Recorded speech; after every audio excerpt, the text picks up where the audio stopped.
Voici le résumé de Mon voyage vers l'Europe, le courage d'un Soninké de Diab.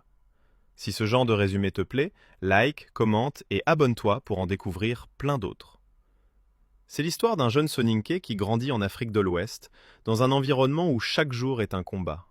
Il voit ses proches se battre pour survivre, travailler sans relâche, et malgré tous leurs efforts, la vie reste difficile. Très tôt, il comprend que s'il veut vraiment aider les siens, il doit partir. Son départ n'est pas un choix facile, c'est un arrachement. Au village, la pauvreté est un piège. Le quotidien est difficile, les opportunités rares, les responsabilités lourdes.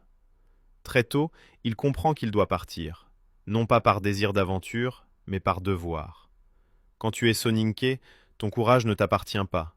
Il porte les espoirs de tout ton clan. Quitter son village, ses repères, sa famille, c'est laisser derrière lui tout ce qu'il connaît. Mais comme beaucoup de jeunes, il porte cette responsabilité silencieuse, aller chercher ailleurs ce que sa terre ne peut pas lui offrir.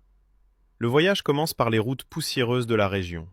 Il traverse des villes inconnues, dort dehors, affronte la faim, la chaleur étouffante, et parfois la méfiance ou l'hostilité. Il découvre la vraie signification du mot courage, avancer même quand tu n'as plus de force.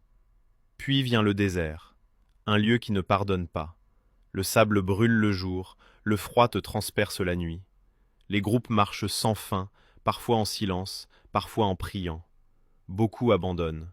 D'autres tombent et ne se relèvent jamais.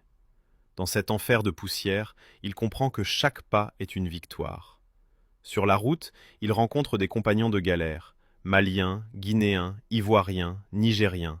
Pour quelques heures, quelques jours, ils deviennent une famille improvisée. Certains se séparent après une frontière, d'autres disparaissent sans explication.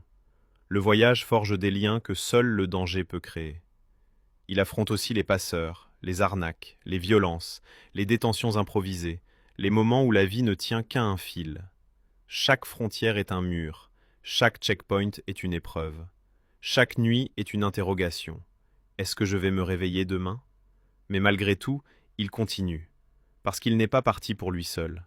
Il pense à sa mère, à son père, à ceux qui comptent sur lui, et cette pensée devient son carburant. Après des mois d'efforts, de marches, de privations et de larmes, il atteint enfin son objectif, l'Europe.